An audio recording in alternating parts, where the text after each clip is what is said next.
News Futebol Clube, com Dimara Oliveira. Dimara, nós estamos recebendo Twitter aqui que diz assim, que Fênix 2 coisa nenhuma, o negócio agora é o Bina 3. Quem tira Mineiro do buraco não é a Fênix 2, é o Bina 3. Recebi agora uma aqui dizendo que se o Pelé é rei, o Obina é o Zap. Já penso. Estão dizendo aqui, estão passando aqui. Como é esse? Que clássico, hein? Que clássico, que jogo de bola. Foi dentro daquilo que a gente poderia esperar de um clássico entre Cruzeiro e Atlético, o último do ano, né? E que tinha os ingredientes da liderança do Cruzeiro, do rebaixamento do Atlético, né? Então, foi realmente o que a gente poderia esperar. Acho que as duas equipes alternaram bons e maus momentos, né? Erros dos treinadores dos dois lados, né? Eu vi no seu Twitter você dizendo que o Dorival assumiu o erro de não ter colocado o Berola. Na verdade, de ter entrado com mais um atacante. Porque o que aconteceu? Quando ele colocou o Daniel Carvalho, e sem aquela movimentação ofensiva, ele puxou muito o Cruzeiro para cima, que foi quando o Cruzeiro chegou mais ao jogo. Mas como ele mesmo disse no vestiário, são alternativas táticas que você vai tentando para te dar uma possibilidade maior ofensiva e que acabam não funcionando. Mas ele assumiu essa história. Assim como eu acho que o Cuca errou, e na verdade uma coisa que a gente já vem falando aqui há algum tempo. Desde o jogo contra o Guarani, quando o Cruzeiro passou aquele sufoco que passou, a gente pode dizer que o Cuca deixou de ser um pouco ousado. Eu já tinha dito que ele não tinha sido ousado contra o Grêmio lá no Olímpico, que talvez se tivesse tido essa ousadia, mesmo com as irregularidades da arbitragem, o Cruzeiro poderia ter saído com um resultado diferente, e acho que no Clássico também. É óbvio que o Cruzeiro teve alguns lances iniciais, mas o que a gente pôde ver mesmo foi que, ao contrário do que se imaginava, o Cruzeiro esperou o Atlético. E o Atlético tinha naquele momento um ataque muito mais veloz, né, muito mais efetivo naquele momento. Né? Acho que um pênalti não pode ser cobrado da forma como o Montijo cobrou aquele pênalti quando é um jogo decisivo como esse, quando vale liderança de campeonato, quando é num clássico, né? Não estou querendo dizer aqui que ele tenha subestimado o goleiro do Atlético em nenhum momento, mas ele quis fazer uma cavadinha, né, numa cobrança de pênalti, numa decisão de situação. Né? E que jamais se espera que o jogador tenha esse tipo de conduta. Ainda mais um jogador como ele, que é experiente, que tem carregado esse Cruzeiro da forma como tem carregado, e por isso que eu acho que esse clássico teve todos os ingredientes. Mesmo que a torcida do Atlético hoje esteja comemorando da forma como está comemorando e tal, ela tem consciência que foram 3 pontos importantes, mas que ainda existe um caminho árduo para o Atlético. Ele deixou a zona de rebaixamento, mas ainda tem um caminho difícil pela frente. E a mesma história a que se referiu o técnico do Atlético, Dorival Júnior. Agora, o interessante dessa história toda foi a palestra que o Atlético teve no dia anterior com esse comandante do BOP, que foi o consultor do Tropa de Elite, esse segundo Tropa de Elite. E é o seguinte, ele...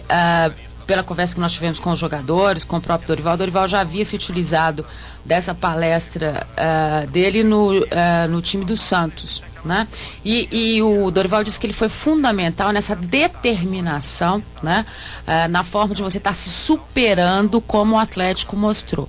Ofensivamente, o Atlético no primeiro tempo foi um time em superação o tempo todo. Né? Foi quase assustadora a forma como ele chegou em cima do Cruzeiro, que tinha a melhor defesa, né, do campeonato. O ouvinte aqui, Marcelo Moura, ele diz o seguinte: sou cruzeirense, mas tenho que admitir, marcar 3 gols em questão de instantes, sem dúvida que merece destaque. Obina, é a opinião dele, foi o melhor jogador em campo ontem durante o Clássico. Ele lembra que o perigo ronda os dois lados, viu? Ninguém pode se empolgar, não, tanto para o Cruzeiro em manter-se lá em cima e brigar pelo título, e para o Atlético com os concorrentes na região em que ele se encontra. A opinião do ouvinte, Marcelo Moura, que nos enviou um e-mail aqui. Dentro da função. do BOP, o Paulo Starone. Né? Isso, Starone.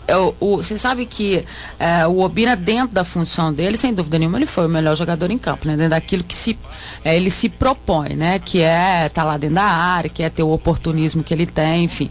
O que assustou um pouco, e aí eu estou falando da liderança do Cruzeiro e de um time que está buscando o campeonato brasileiro, é o seguinte: o Atlético, na sua fragilidade em termos de laterais, né, e do próprio setor defensivo que o Atlético tinha com o Dorival, que foi o Dorival vem tentando consertar, o Cruzeiro não conseguiu passar por essa deficiência do Atlético. né, para um time que tenha, e aí a gente já está falando do time que vai buscar o título brasileiro, é diferente. Você sabe que até conversando com o Cuca no dia anterior, no sábado, no café da manhã, ele me disse o seguinte: olha, preste atenção, Dimara, você vai ver amanhã em campo 2 times muito iguais. Eu ainda brinquei com ele no papel, né? Porque o Atlético não vinha demonstrando isso. Essa é uma recuperação que o Dorival vem fazendo. Ele falou assim: olha, mas ofensivamente o Atlético é tão poderoso quanto é o Cruzeiro. E na verdade, mesmo tendo essa consciência, o Cuca me passou essa consciência quando nós conversamos,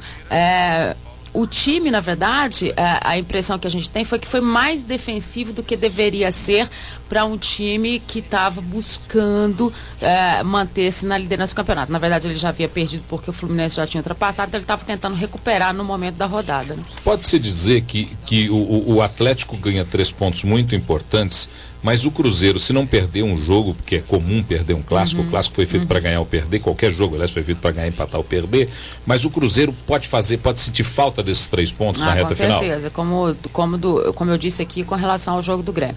É claro que, e está valendo para os dois, a gente sabe que os tropeços vão acontecer de todos os lados, e não é só para Cruzeiro, que está brigando pela liderança, é para o próprio Fluminense, é para o próprio Corinthians, quer dizer, esse campeonato brasileiro tem mostrado que tanto quem está lá embaixo na tabela pode surpreender, quanto quem está lá em cima também pode ser surpreendido. Então é um campeonato brasileiro muito difícil. Ninguém pode se considerar neste momento, né, ou quando você assume uma liderança, você pode se sentir numa zona de conforto. O Dorival se utilizou dessa palavra ontem, quando da palestra do ex-comandante do BOP, que exatamente de tirar o jogador dessa zona de conforto. Porque se há de convir comigo que 21 rodadas na zona de rebaixamento, meio que o time acostuma com essa zona de conforto, mesmo não sendo confortável, mas acostuma nessa situação. Então é preciso você fazer com que eles sintam que existe um outro momento que não é aquele que eles estão vivendo, né? Então retirar qualquer situação dessa zona de conforto é interessante. E para o Cruzeiro também está valendo isso. O fato de estar brigando lá em cima não significa que ele está confortavelmente brigando lá em cima.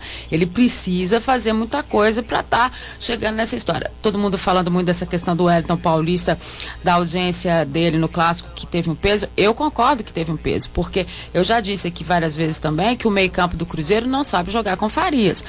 Ele precisa aprender, é um outro tipo de característica, é um jogador diferente, que acabou perdendo o gol de cara a cara com o goleiro do Atlético. A situação técnica dele é muito inferior à do Wellington Paulista, seja por uma questão física, seja porque ele está se adaptando ao futebol brasileiro, ao tipo de jogo, por uma série de fatores, mas ele tem esse peso, essa de não cumprir tão bem como o Wellington Paulista cumpre esse papel. Agora, Dimara, o Bina, ele está liderando aqui a nossa enquete, além dele o Hever, mas do outro lado o Thiago Ribeiro está sendo citado aqui também. O Thiago Ribeiro é um jogador, é um atacante que vai pelas duas pontas, ele tem uma movimentação interessante, mas ele precisa de alguém para jogar com ele, né? E na ausência desse jogador, como é o Wellington Paulista, fica mais complicado para ele estar seguindo essa história. Agora, eu acho que se tiver que ter uma premiação, tem que ser pro Dorival Júnior pela ousadia que ele teve na formação da equipe. Todo mundo imaginou,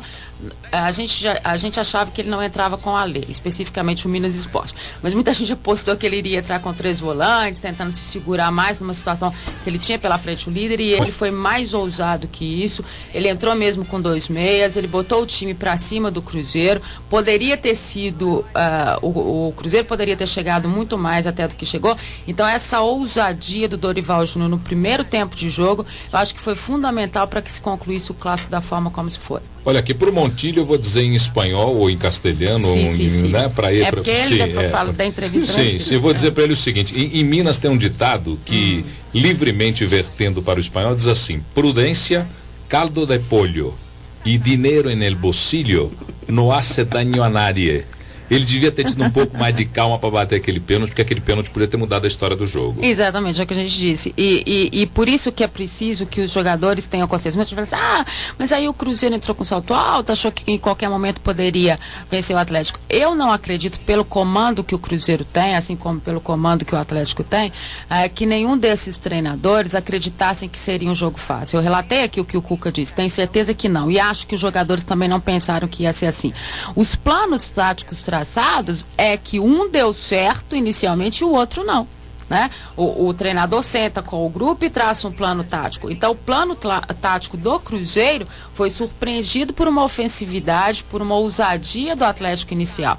Então, acho que isso é que acabou não funcionando pelo lado do Cruzeiro. Só pra gente dar um resuminho aqui, mais uma informação a respeito do clássico, o Obina é o quinto jogador do Atlético que faz 3 gols num clássico. Nesse Campeonato Mineiro mesmo, ele havia feito lá em Uberlândia. Aliás, o pessoal brincando que o Atlético vai levar os jogos para Uberlândia, porque o Obina já tinha feito em cima do Uberlândia nesse Campeonato Mineiro, já tinha feito 3 gols. Mas também. do clássico, Atlético e Cruzeiro, só 5 jogadores do Atlético fizeram 3 gols. O Jairo em 27, o Said em 27, o Baldo em 53, o Tuxo em 2004 e agora o Obina em 2010. Exatamente. O Tuxo Então é uma realidade.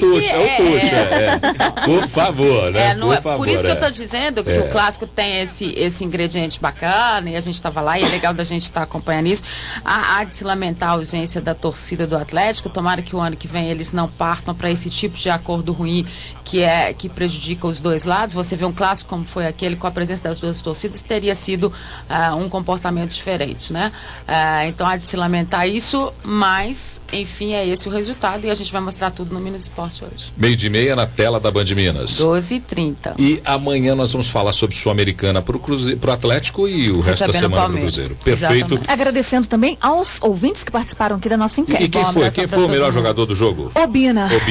Obina, que agora virou disparado. Vamos embora.